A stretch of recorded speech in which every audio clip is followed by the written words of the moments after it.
Hello, hello. Hey man, how you doing? I'm doing great. What about you? I'm doing pretty good. Awesome. Um, I'm hyped. yeah, same.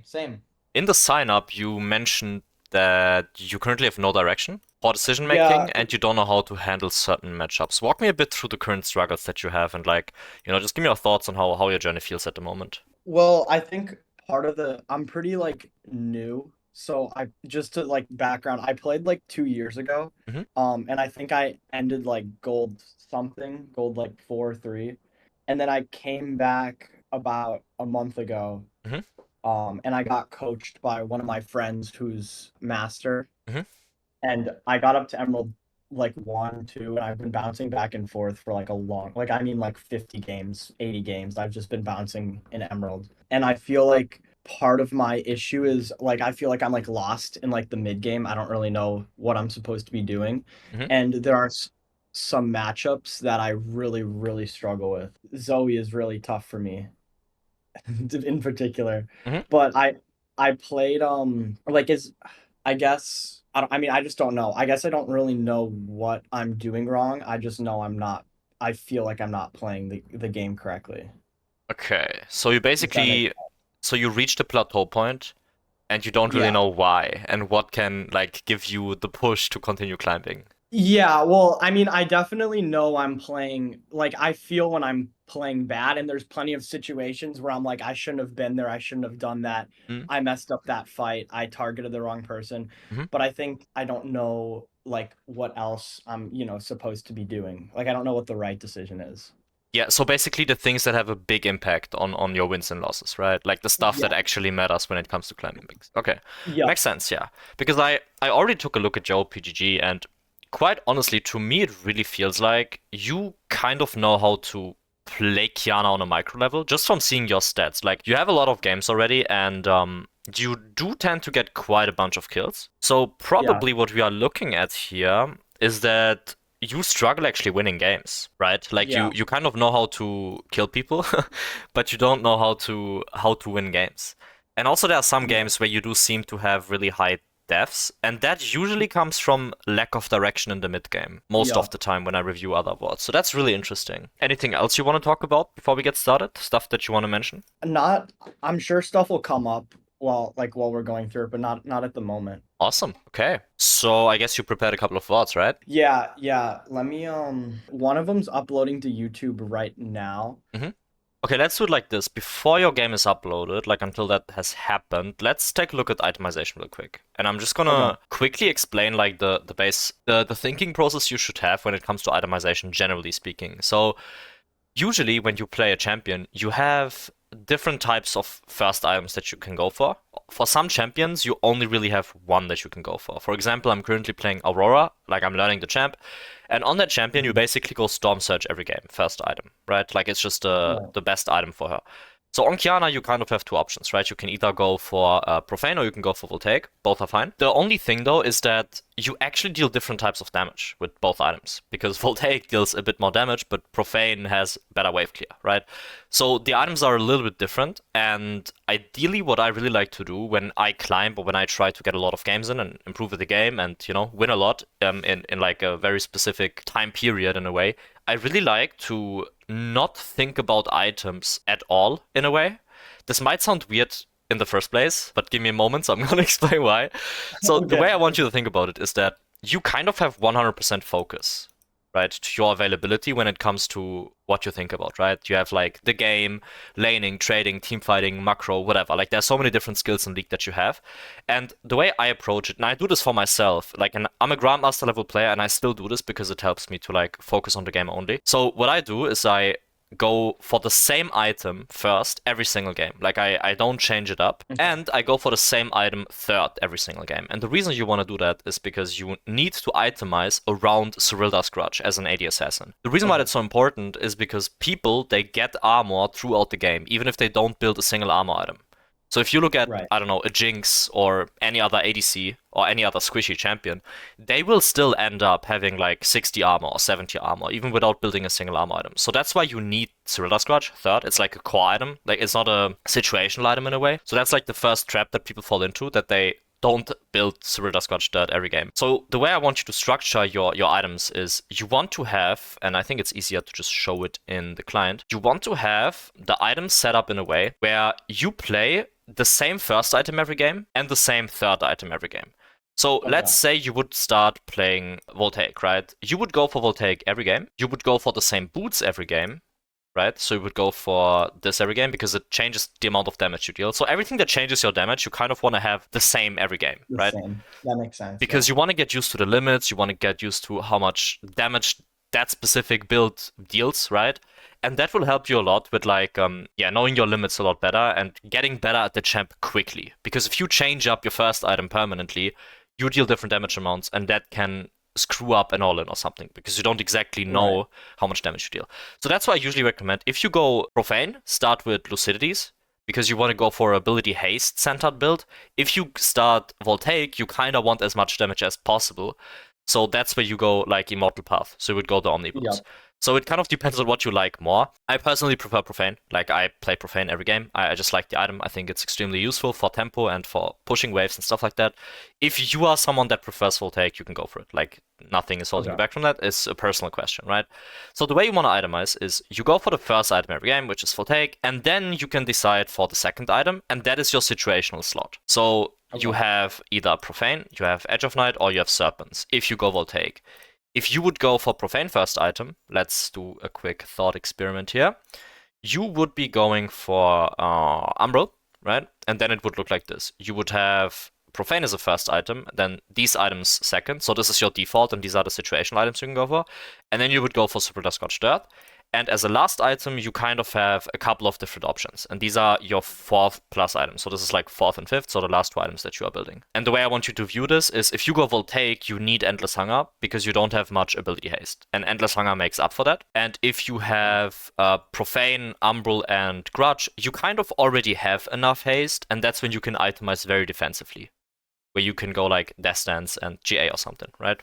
Okay. So that's kind of how the build changes. So what do you prefer more from like playing the games? Do you prefer Voltaic or do you prefer like Profane? I don't really know. I mean, so pretty much all my games in Emerald have been Voltaic, but I got placed, well, because this is I couldn't get into my old account. It was like 2 years ago, so my buddy gave me this, like, an extra one that he had. It was like level 30. So I got, so like from bronze 4 all the way to like platinum 1, I was doing Profane. And I do really like Profane, but I was just trying to build. I heard a lot of people saying that Voltaic was really good, so I don't know if I really had like a reason. I mean, I like both of them. They both have great advantages. I guess I don't really have a preference. Okay, yeah, in that case, just make a decision. Like, it doesn't really matter which one you make, just make one decision and then stick to it. I think for learning the game, Profane is better. Okay. Since it allows you to move on the map, push the wave quickly, like decide for a side that you want to impact. And also, like, Voltaic adds another layer of difficulty, since you need to time your trades with the energized attack, which can actually be hard at times because you want to auto-attack the wave to push it, and then you might not have the passive up, right? So that's kind of like another layer of difficulty. So for that purpose, I would probably recommend Profane, honestly. And in that case, you would itemize like this, right? You would not go for these boots, you would go for this.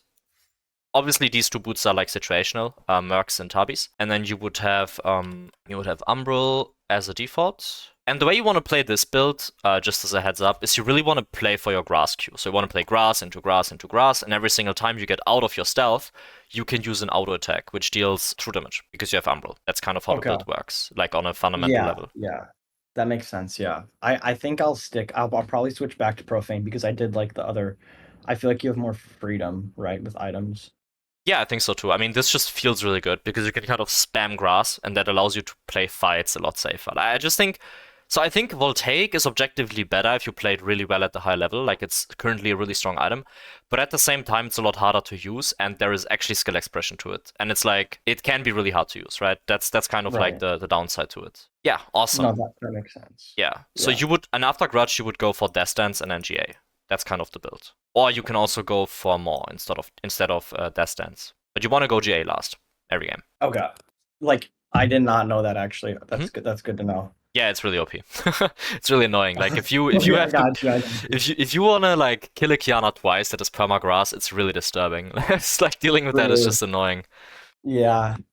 Okay, that makes sense. Also, I'm having trouble. Would you suggest, because I tried to upload it on YouTube, but I have to go through this verification thing because it doesn't want me to upload it for like a video longer than 15 minutes. Where did you record it? Did you record it with Ascend or like with I OBS or? recorded it with Metal. Yeah, maybe like if you can verify real quick, like we have time, like I'm not gonna, we just blocked 2 hours. So usually this takes like 1 to 1.5 hours, but I'm not in a Okay. rush. Like I basically blocked the next 2 hours for us. So there's no Okay. rush. So you can actually upload it to YouTube and do the verification thing real quick. It's quick. I think they just sent you like a text message or something. You have to like They verify do, your phone yeah. number. Yeah, that's chill. I'll verify it quick. Yeah, no worries. Um, Before the game actually uploads, I mean, let me know when it's done, but until then, I want to show you something. So basically, what I did is I created the tracker for you already, and I'm gonna send it over to you real quick. That will be our tracker for the games that you play. I'm just gonna explain really quickly how you are going to use it. So this is it. It's like week per week. So you bought the mentoring, right? So we will be working together for a month, which is awesome. And what we will yeah. do is you will type in the matchup that you play. Okay. So let's actually say you play Qiyana versus Kassadin, and you type that down, and then you want to type down the intensity that you have. And this just means how much focus did you play with, right? And this can be on a scale from like 0 to 100. The reason why we do this is because I want you to play with high intensity every game. Like, I want you to try to play as focused as you can. And if you play with low focus, that's actually good because you can then figure out why, right? But if you just like play without tracking it, it can feel a little bit weird. Like, oh, I just autopiloted that game, right? But that's like not really an info that you can learn something from. But if you Yeah. know, wait, I played with 50 intensity, damn, that's kind of low. Why did this happen? Yeah. And then you like go into reflection mode and you're like, okay, yeah, maybe I was just spending time on my phone right before the game started, right? And then it'll be like, okay, yeah, that's something I should maybe fix. And then you stop it, and the next game could be at 70 or an 80. And then you already have like a better way of viewing it. And the next thing is you kind of want to use this for your learning objective. So I'm going to give you a learning objective based on what you're struggling with after our session today. And then you can Okay. just type in if you like, yeah, you can just tick it on and off. Not really that complicated. If you did it, it's good. If not, then you should try to do it next game. And then you have notes here. So if you struggled to do a specific matchup, if there was like something very crucial that you want to note down, this is something you can note down here. Just as a quick thing, this is not used to vent or complain about stuff. This is just used to like, Yeah. notice that you struggled with something, okay? No, I, I got you. I've seen it all in the past, okay? Like, I literally had people here, like, they stopped flaming in game and they would flame in this file after the game. And I was like, yeah, that's kind of not the purpose of it,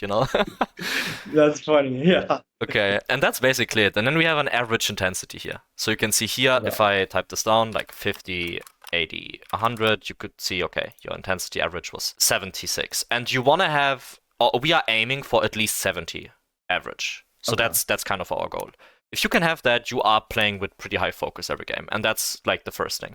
Because no matter what you Okay. do gameplay wise, if you don't play with high focus, your gameplay will automatically look worse. It's like the foundation, when you build a house, your focus that you have is kind of the foundation that you need to play good League. Yeah, no, that makes sense. There's definitely been some games that I've autopiloted and I haven't been Mhm. fully focused. All right. Awesome. Let's get into it. All right, Excited. thanks for your patience. Thank you. No worries. No worries. Let's get into it. Okay, so what kind of matchup is this again? Sign. All right, let's take a look. Okay, so one thing right in the beginning here is that you can try to place a Raptor Ward. Okay. Because this allows you to track the enemy jungler. And this is extremely useful in order to inform your side lanes about the position of the enemy jungle, and that can allow you to, like, if you Right. have a bot lane that doesn't die, that's already a pretty good start to like winning a game. I know what you mean. I actually did put the Raptor ward, but I only went down because I wanted to see if they were gonna ward because the Graves was He asked for up it. top. Yeah, Oh, he okay. did? No, Oh, I thought he would ask for it, but he didn't. You just did it on your own. oh. Yeah, I respect that. That's also fine. Yeah. I Okay. think I did when I pushed up. I also didn't really know too much about Scion. Like I didn't know he could do that, Mhm. but I was learning as I was going. Yeah, that's good. I think if you proc Electro, it's a fine trade. I think the issue Okay. with this is that we don't proc Electro here. Okay. Q, W, auto. If you Q him here, I think it's fine. That's okay though. I mean, you get shove. Yeah, we place a Raptor Ward. I don't mind this. This is good. Nice Q. Switch the element, grab ice. Yeah, I like this. There is an element of wave management here. Like, I do think that if the wave would be on your side, you would have a like significantly easier time of getting trades done. Because Right. now Okay. he's kind of standing at his own tower. It's a bit hard to walk into him, you know, and he can just like Yeah. farm in safety. So if this wave would be positioned like here, and he would have to walk up to farm, you could basically all in him. Okay. And how would I? Am I just trading too much in the wave? Is that why that's happening? I think that we just hit the wave a bit too much, level 1. So you can see that if we go back, you hit the wave a lot, or you start hitting him. Yeah, that's also a problem. So there are like several things you have to be careful of when it comes to wave management. So if you hit the enemy champion, their minions will start hitting you, Okay. which means they are not hitting your wave, which means that your minions are still hitting the enemy wave. So That now makes it sense. pushes into him. So that's number 1. Okay. Number 2, That's that. I didn't know. Yeah. yeah, That because makes sense. minion aggro changes, right? So that's kind of why. And the other thing is if you hit the wave, obviously it's going to push into him. Those are kind of the two Mhm. things, right? So something we kind of want to avoid in the early lane is avoid any action that leads to the wave shoving into the enemy champion. Because it's not entirely unplayable in a way. Like you can contest push if you want, but then you would have to do it with an intention of getting push. Like you would want to get push in order to place a level 2 Raptor ward, in order to poke him out and stay full HP. And then you just Okay. have to respect the bounce and then freeze the wave afterwards.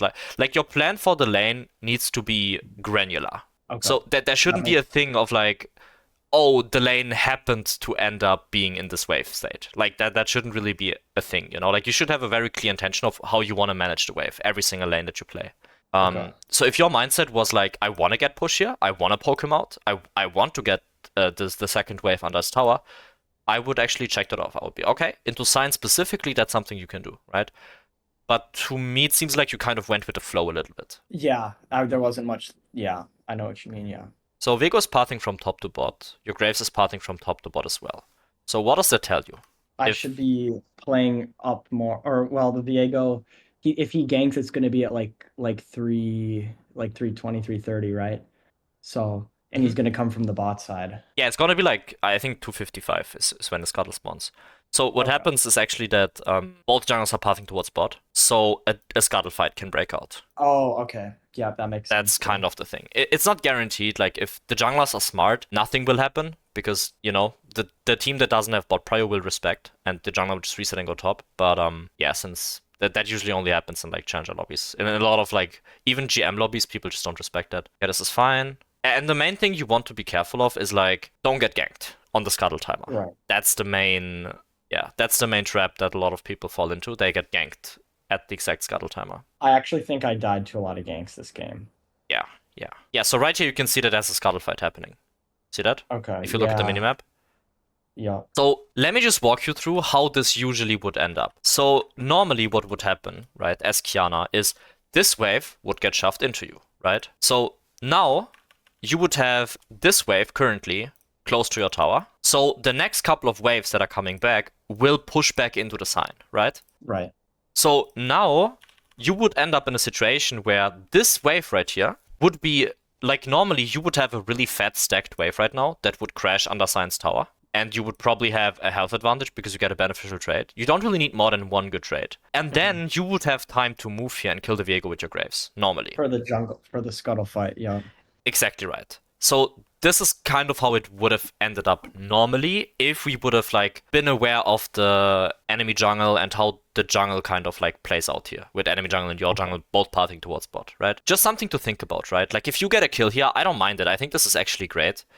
You get a kill. I think that's really good. And now, okay.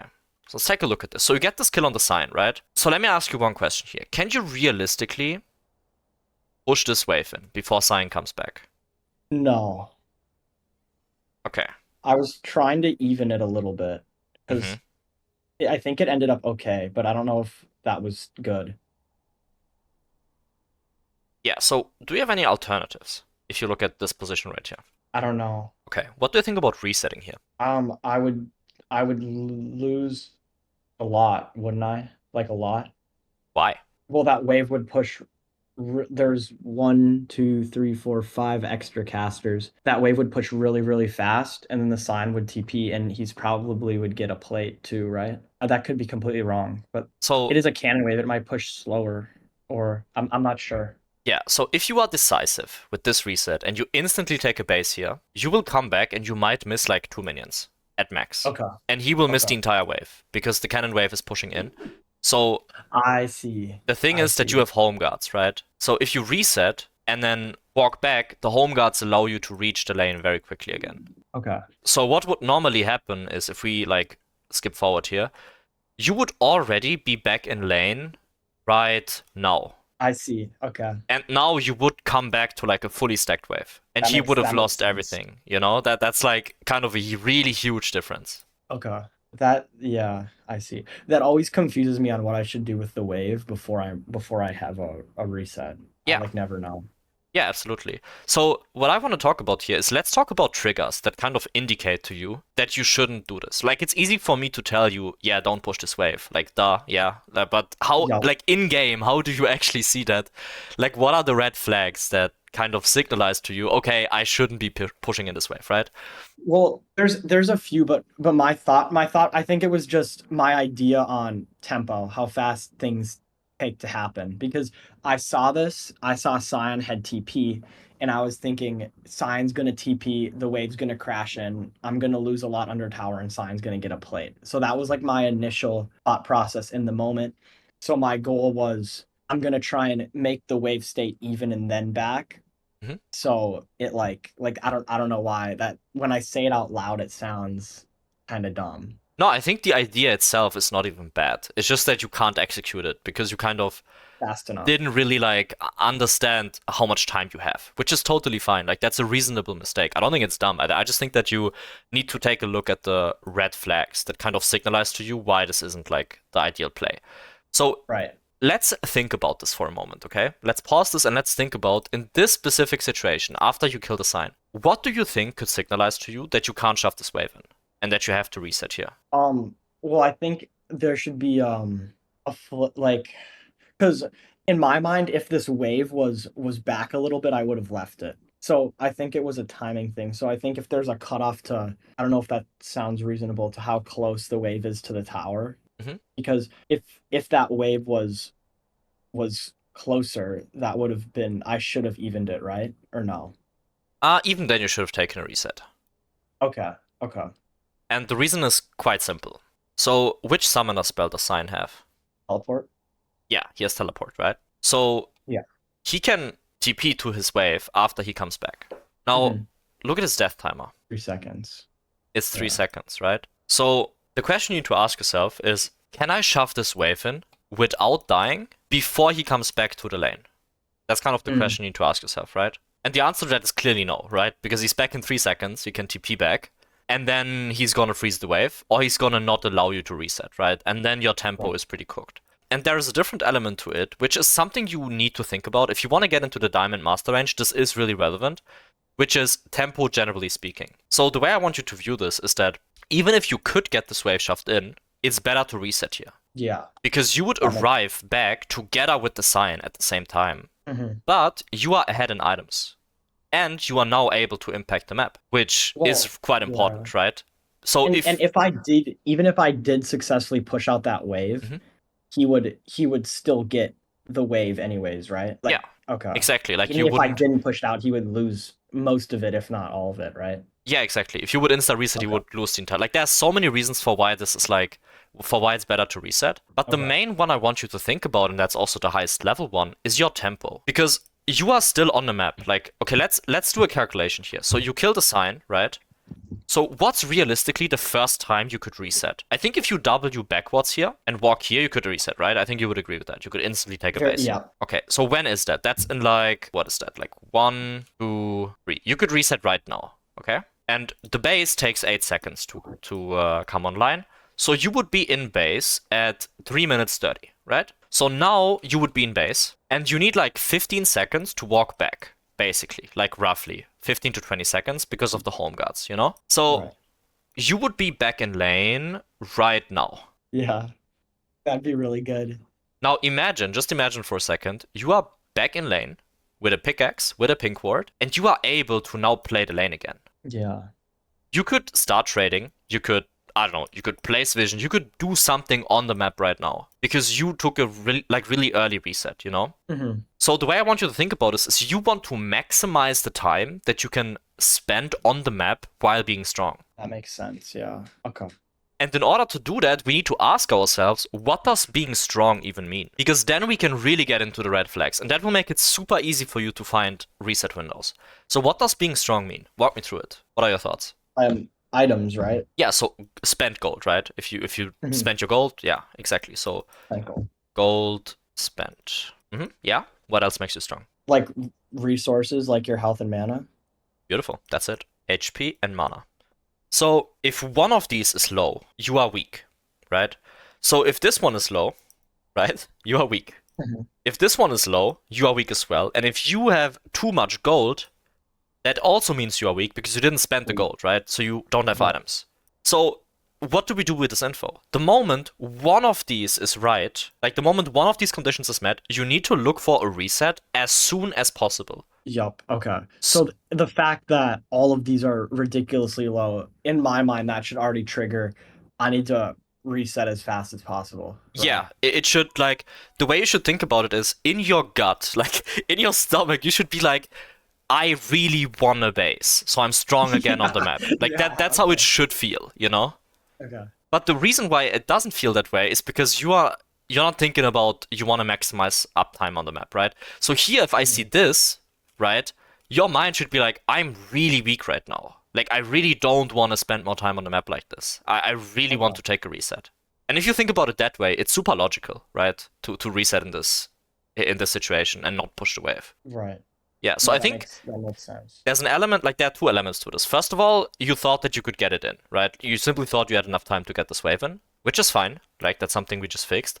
And the other thing is tempo, right? So I want you to think about resets when it comes to like tempo. So tempo is kind of the most important reason for resets. Okay, so we take a base, we come back. We still get a lot of the waves, so that's kind of fine. That's actually something we need to note down though before we continue. So when you are strong, you can make a play. When you are weak, the only play you can make Is reset. is reset. Okay.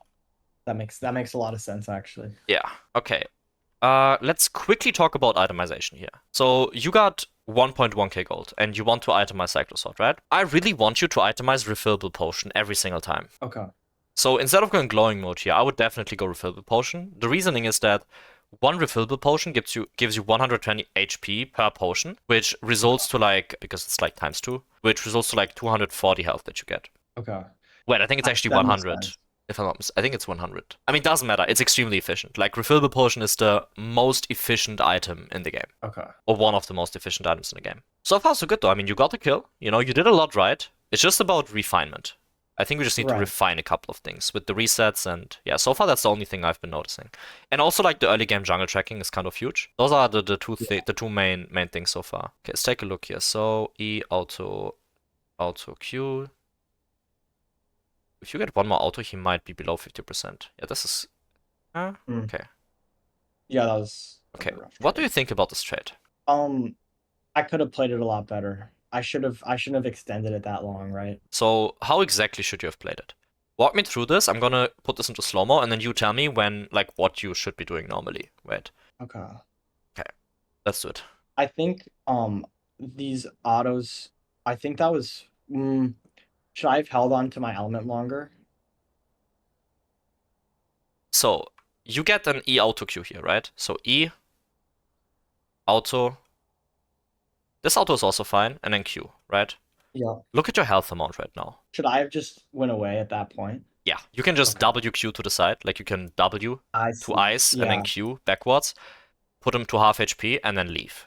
And in grass, I could have autoed and then W'd away and then Q'd too, right? Beautiful. That's what it should have looked like. Exactly. Yeah, that would Okay. that would have been perfect. Yeah, if you auto attack him and then WQ out, that would be really really good. So 'Cause I was kind of limit testing because I wasn't entirely sure what I could do. Mhm. So I didn't.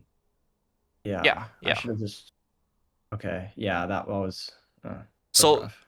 again, I want to create a rule for you that allows you to like think about this in other matchups as well, right? Like for me, it's not about solving this specific sign lane. It's about solving how you trade in the future, generally speaking, because that's how you really Yeah. make progress, right? So after your first base, the way I want you to, maybe I can, yeah, good. The way I want you to view trading is that you only take trades if they don't hinder your ability to impact the map. Okay. So what does that mean? You need high mana, high HP, you need R, and you need flash. So the only time you want to trade is if you don't have to waste any of these resources. Okay. And the easiest way to Okay. do that right here is E auto Q, right? E auto Q, or like this auto is also fine, Q, and now you can just WQ out. And then you stay full HP, you are able to play on the map, and he's half health. And if you repeat that once or twice, he's actually in kill range without you wasting any resource. While you staying full Right. HP, staying full mana, having everything up, and him still being in kill range. That makes sense. Yeah. Yeah, because now, because we trade so much health, we are in kill range, and yeah, it is very reasonable. Yeah. Yeah. That was Yeah, that's rough. okay. That's all right. I mean, this happens, right? That's what we are here for. This is not a problem. Yeah. This is great. No, this is a fantastic example. I really like this. I think this is really good. Okay. Okay. So now we come back. Okay, here again I would have probably itemized refillable, but you didn't know that at that point, so it's fine. Okay. Get brutalizer. We come back. Do we miss the cannon? I think we. Yeah. Okay. All right. Okay, so I want to go back here, take a look at the tab. Walk me through what you see. Who is strong, who's weak? Let's answer that question first. Teemo's weak.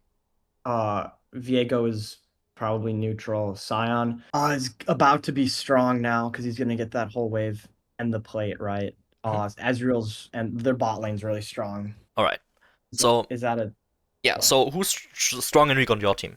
bot lane is not super strong. It doesn't look like she's down CS, 2 deaths, down in XP. I was strongish. Now I'm not as strong. Graves is even. Kled is strong. Okay, good. That's great info. So with that info, right? Let's say you take a top lane fight or you take a bot lane fight.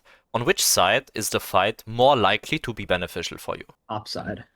Upside. Okay, so what does that tell you about your next couple of minutes? How do you want to win this game? And where do I you should want be to looking for direct your attention plays- towards? I should be looking for plays topside. Okay, I like it. And how do you do that? Would it be like playing for Rift, Scuttle, or maybe looking for a roam top lane? Is that Yeah, absolutely. I like it. That's perfect. That's exactly what I want to hear. So another thing we could consider is you kind of want to place the vision that you have on top side. And Okay. the way I want you to view this is that whenever you see something like this is what we call a split map scenario. So you want to direct your attention towards this and basically ignore this. So this side right here is lava, you know? Imagine you are walking into a bushfire. That's how it should feel walking into this side.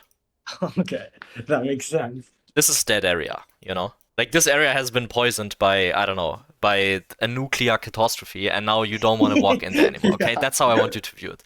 Okay.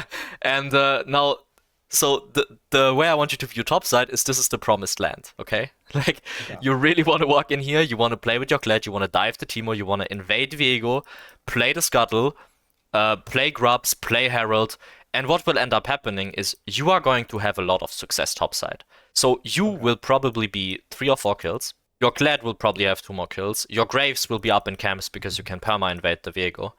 And now you run into a situation where you have 3 really fat members and they have an Ezreal. Great. He's surely gonna carry the game into a fat Qiyana, Graves, and Kled. You know, that's kind of how you win this game. I don't think I did that at all this game. I really struggle with trying to make plays outside of my lane, like Yeah. really badly. That's okay. I mean, that's exactly what we are talking about, right? Like, that is the next step. So for me, it's very impressive that you got to Emerald 1 already while not thinking about that stuff. Because usually the way you climb from like Emerald to Diamond and beyond is by zooming out of the game, you know? Like, you can get to Emerald usually by just being good at your champ and playing towards the reference point of your champion, which works usually. But the moment you kind of get to Emerald, it is really important to zoom out. And instead of asking yourself the question, what do I need to do to win this game? You kind of need to ask yourself the question, how do I win this game holistically? Like, what's even happening on the map? You know, like who is fed on my team? Who's weak on my team? Who do I want to play around? Which objective do I want to contest? Questions like Yeah. that become significantly more relevant because people become more competent. Like, you will verse a lot of people in Emerald, and you probably had the experience yourself already, that are really competent at their champion and that can actually play the lane pretty well. And they just know how the matchups work. So it's a lot harder to just 1v9 the game in a way. And you really have to like think about the game holistically. No, So yeah, yeah.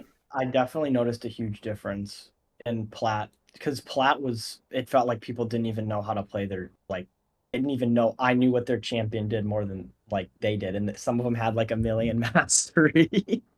Yeah, absolutely. Yeah. So Yeah. Okay, let's take a look here. So let's skip forward a little bit. Okay, I mean, you do get a kill. I died though Yeah. here, I think. Yeah. Yeah, so this just goes into the same kind of topic where you only really want to take trades. Like, you don't want this. You don't want volatility in your lane. What you want is Okay. you want to stay full HP. So what you can do is you can not get hit by W ideally. You can auto attack him, and then you can like EQWQ him and just leave, right? You don't have to kill him Okay. here. The most important thing is that whenever you trade, you are available on the map. So this word, like availability, is by far the most important concept when it comes to Qiyana. And nothing is allowed to kind of disrupt this concept. So you really need to be able to impact the map, and you want to impact the promised land, of course. So what you want to do is you want to like stay full HP, full mana, have your ult, have your flash. Ideally, you don't want to waste any resources on the lane. Like, the only Okay. way you want to trade is by using EQ, using grass, and just trading in a way that's really like not really committal, you know? Like, you don't want to commit Yeah. long extended fights, trades that lead to you being like extremely weak. Because I mean, I burnt alt ignite and I have no resources. It's like killing him there really doesn't even do much, Yeah, right? absolutely. Like, yeah, you get like 200 gold or something. Yeah, and now you die and you lose the full And I can wave. died, which is even worse. Yeah, And I lost, I think, a lot here. yeah, you are going to lose like, yeah, That, yeah, that was yeah, bad, actually. yeah. That was really bad. Yeah, I mean, it's okay.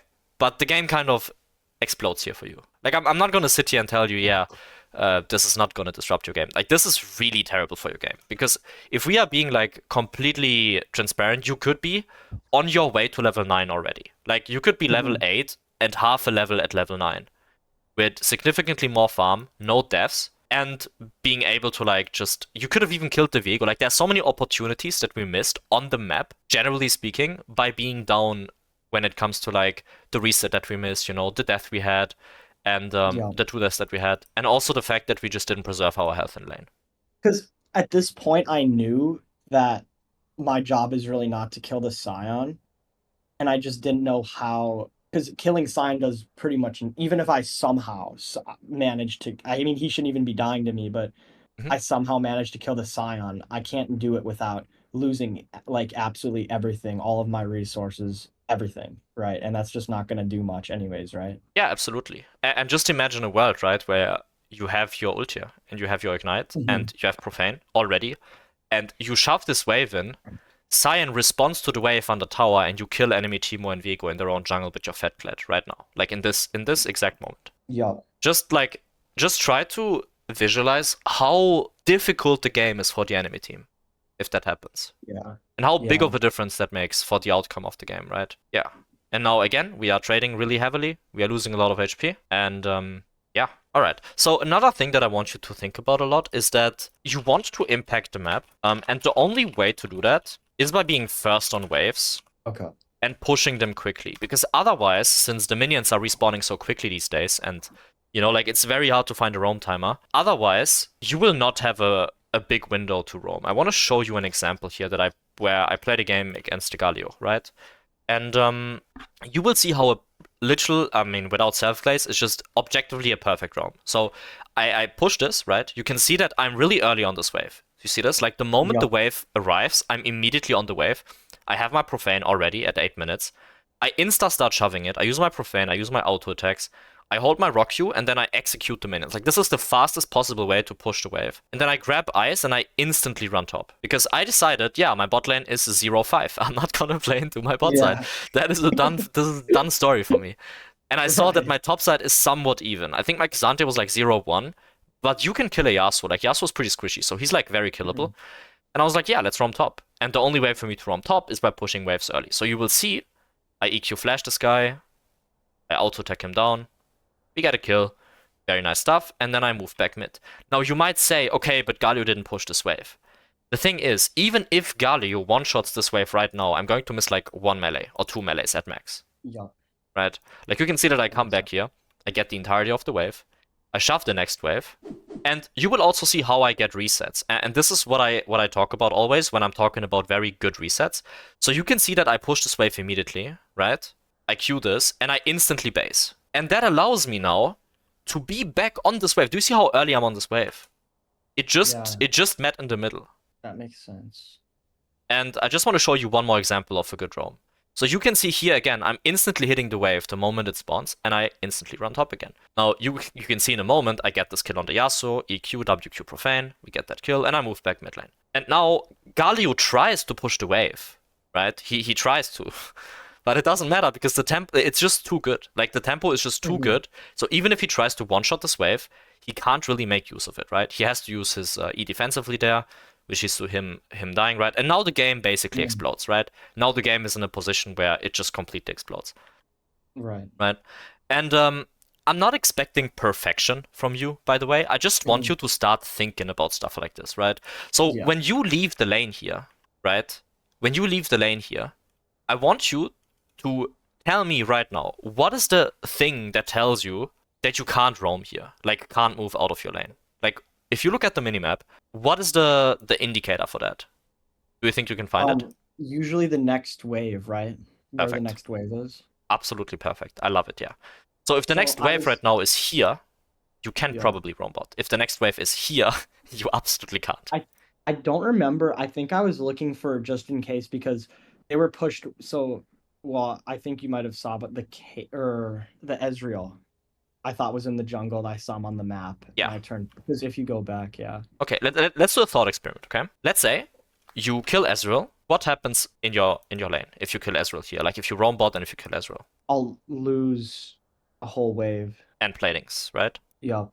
So let me quickly make that. I just wanna. For me, it's very important that I don't just like tell you what to do. I want you to deeply understand why. Yeah. So what you will see, right? A wave, even like if it's not a cannon wave, it's 108 gold. Okay. And if Cyan gets platings, you can also calculate it into the equation because he gets gold that you are not getting, so he gets a gold advantage, right? And that means that like plating is 120 gold. He might get 2, so let's do this. So he would get 348 gold, or you would miss that and he would get it. And he would also get experience, right? So the amount of XP he gets is like 270 experience from one wave. The amount of experience you get from a kill is 0 to none. Like you don't really get much experience from a kill. So he basically gets this and you get nothing. So he's just ahead in levels after that. And you miss the gold from the wave, right? So if we just... It's basically never worth it. Like what I want you to understand, it's never worth it to drop a wave mid lane. Never. There is no such thing as it being worth it to drop a wave. And you don't have to break this rule until you hit Grandmaster. Literally. Okay. And this is genuinely how I got to GM twice. And I can replicate it every single time because people drop waves and you are not going to drop waves, and then you are going to be ahead in gold and experience. And that will allow you to just run over the enemy team, basically, right? And now the reason why the Cyan can move, right, is because we are late to this wave. See this? Yeah, he already was up here. He was first to Rift. Yeah, exactly right. So now we roam. So take a look at the next wave that's coming in. Where is it? Do you see it? I mean, it's a bit scuffed. It's a little covered. Wait. Yeah, but the next wave, it's basically already mid lane. Yeah, already at the tower. Yeah. So what happens now if you roam here without shoving it? Well, it'll go even, right? So we'll both miss the same amount, me and the Cyan, right? Yeah, exactly. Yeah. Okay. Now imagine you push this in and you get a plate and then you move. What happens then? Cyan misses the whole wave, and then will I be to the fight or would it be too late? I think you could make it. Kled can stall for quite some time. And also, it doesn't really matter if you can make it to the fight. What matters is that you are able to get the wave in and he isn't. Okay. That makes sense. Right? So that just puts you into a good position. Because no matter what, like even if you lose this fight after you walk there, which could theoretically happen, you still have a beneficial position afterwards because the next wave will slow push into you. So the moment you come back from base Right. and you just get back to a fully stacked wave. So, That makes sense. but if you lose this fight and you lose the wave, it's like complete disaster, you know? Mhm. That's kind of how I want you to view it. So it all revolves around waves. Okay, so you get this play done, kind of, yeah. Grass. Alright, okay. Yeah, how we play this fight doesn't really matter to me too much. Because the problem is not the fight. It's like a lot of people try to fix their fighting, but it's like you're getting shot and you fall to the ground and you break your leg in the process. And instead of like fixing the fact that you got shot, people want to fix the fact that they have a broken leg, you know? Yeah. It's Yeah. not about the fight. It's about the fact that we just dropped this entire wave. And Mhm. yeah, that kind of makes it incredibly inefficient to go for this play. Awesome. But there has been so much already. It's so exciting. There has been so much already that we can work on. I'm really like brainstorming right now what we should work on first and how many things I can actually give you. It's very interesting. There's definitely a lot of things that you've talked about that I didn't even like know were a thing. Yeah, I mean, that's the whole point, right? Like it's just I can just tell you things that would be really hard to find on your own and it would just take a lot of Right. time, right? I already want to talk about the plan. I know that you uploaded another VOD, but to be honest, like there has been so much already. It would just be overwhelming if we take a look at another VOD. So I think it makes a lot more Right. time to. It makes a lot more sense to honestly just give you stuff that you can work on already. Like you would genuinely get more value from playing another game with the things in mind that we talked about, compared to like reviewing another game right now. So Okay. let's take a look here. So and it just repeats. Like I can guarantee you, it will just repeat the next what you send me because you have certain habits, and the habits are just how they are, right? It You will. just build them up. So here again, you can see that you just trade extremely aggressively, like extremely Mhm. aggressively, losing half of your health bar and wasting And I flash. burned Flash. That was, yeah. Yeah, and it's easy to say that's bad. Like a lot of people are capable of saying, yeah, that's bad. But why specifically is it bad? You know? Mhm. Well, because we lose half our health bar and we are unable to play the dragon now, and we don't have flash, and it just feels terrible to play the game now. Because now we just lose the dragon for nothing, right? And yeah, the game just it just feels like the game is slowly getting out of control, right? And if you don't Yeah. know this stuff, it's really hard to understand why. Like it feels very frustrating. Now I think we might die again. Maybe we No, live yeah. slightly. Okay. Yeah, but then even here, right? We talked about the strong weak thing. Like right here, I would just be base. Like I'm Okay. I'm weak base. Okay. That makes no, yeah, that makes a lot of sense. You might lose a little bit of creeps, but you are early on the map again, and you can play afterwards. Like you just want to reset this as quickly as possible. Like the way I want you to think about this is that if you go on a road trip and your car is like getting low on fuel, you kind of have to reset it. Like there is no Yeah. such thing as like, oh, I'm gonna keep driving with no fuel. Yeah, Yeah. it's just not gonna work. Like, you Yeah. know. So yeah. Okay. All right. So there's so much we can work on. All right. I wanna do a quick summary, and then after doing the summary, I want to give you like a very specific goal. So there are several things that we can talk about. So the first thing I want to talk about is your early lane. Okay. So when we talk Okay. about your early lane, we need to make sure that we respect the 3 rules of Qiyana laning. And those rules are the wave should be on your side. It should be that you are full HP, so 100% health, until level 3. And then when you are level 3, you want to get a really good trade level 3. So level 3, find a trade. Okay. Those are kind of the basics. And you want to have that every single game, no exception. This is something you can try to apply in the matchups. And if you struggle with a matchup, you can just let me know, type it into the tracker, send me a clip of the lane where you had problems, and then we are going to solve it together. So that's Okay. kind of the first thing I would like you to look at. Now, the second thing is your resets. I really think that your resets need work. Okay? Mhm. And the way I want you to view resets is if you are weak, right? You are weak, the only play you have is to base. Right? Like its only play is to base. Okay? This is very, very, very, very important. And being weak just means like low mana, low gold, all of that stuff. I don't have to type it up again. Like that's just like the thing, right? Now, the other thing, and this is kind of number 3, and this might be one of the most important things, but it's not less important than the other. Like all of these 3 things are important, but they kind of go hand in hand. That's why I want to give you 3 things. It sounds like a lot, but I think it will be more like this will help you to become very, very consistent in your first 10 minutes, right? Because Okay. this will fix your first base. This will kind of fix your first base as well, because you are going to reset a lot better, and this will also fix the resets in the future that you have after your first base, and this will fix your gameplay post first base. Okay, so number 3 in this case would be that so after first base, the only thing that matters is the map, right? Okay. So I want you to make I want you to view the map as like a split map, basically. So split the map in 2 parts. One thing should be lava / bushfire / nuclear catastrophe. The other thing should be the promised land, Okay. where you really want to go. Okay? And you want to do this every single game. And sometimes you might have 2 bushfires next to you. You know, like sometimes the entire map is on fire and you're like, well, what do I do? I'm going to burn. Well, in that case, you might just lose the game. That can happen. But that happens really rarely, actually. Like, that happens in maybe 1/5 of your games. Maybe 1/4 of your games, right? You still have a lot of impact over the rest of those games. And you don't need to win every game to climb.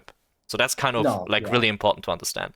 Now, yeah, no, that's what my friend told me. He's like, you're gonna have some games where every single person on your team goes 1-10. He's like, it doesn't. There's not much you can do. He's like, just keep playing. You know. absolutely. Absolutely, yeah. Like, if, I mean, let me show you something. Take a look at this. Yeah, like 3-9, 4-8, 5-8, 5-9. And it's like, well, I tried my best. I gave it my all. I was 8-2. I played out of my mind. It doesn't matter. I just lose this game. Like, if you put Faker in my shoes, he's going to lose this game. It just happens, right?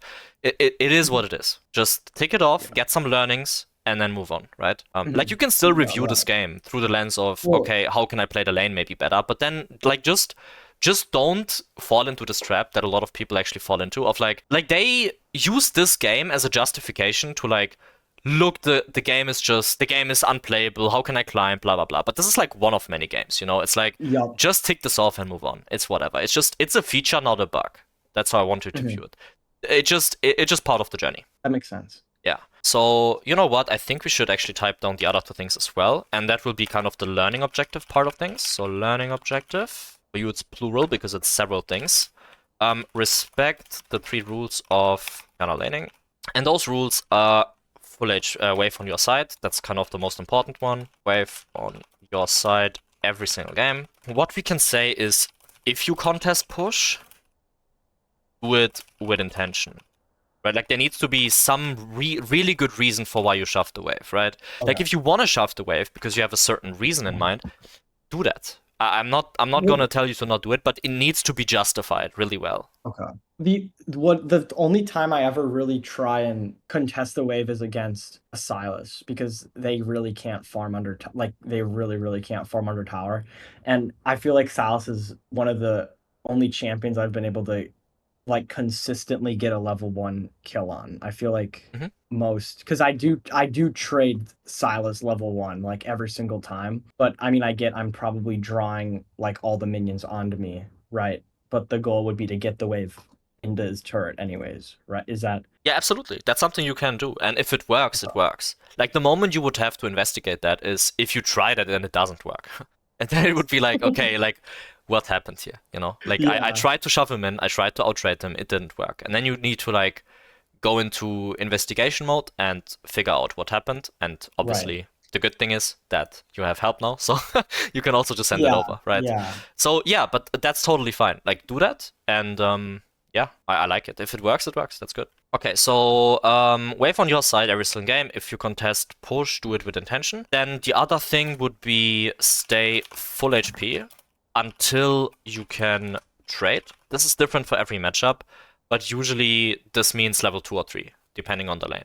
And then the other thing is have all your abilities up and find a trading window on the bounce. So this means when your wave is like bouncing back into the enemy champion. Right. So the other one thing I actually forgot to talk about is the jungle tracking thing, right? So what I also want you to do is like, as a side note, try to place a Raptor ward every game. And you can also use this a little bit like a checklist, as you can see. Like, start with this, then play the lane like this, you know, and then start working on the other stuff afterwards, right? Like, it's a little bit of a checklist that you can follow in a very consistent way. And if you do it every game, it will just make your games... It will make the games very, very easy to play. Okay, yeah. Okay, we need to fix your resets. And the way we do that is if you are strong, you can make a play. And that play can be anything, right? Like that play could maybe be, just placing a ward. That play could be trading. That play could be roaming. That play could be invading. That play could be play for an objective. It could be a dive. It could be whatever you want to make while you are strong, right? So when you are strong, you can actually play the game. But the moment you are weak, this is not a thing, right? Like you instantly have to think about ways to find a reset. And I'm also gonna do this, just like low mana or low gold. Sorry, high gold because you didn't spend it, right? High gold or low HP. Those are the three triggers that can like tell you, okay, I need to take a reset. It's very important to base. Yeah, so only play is set.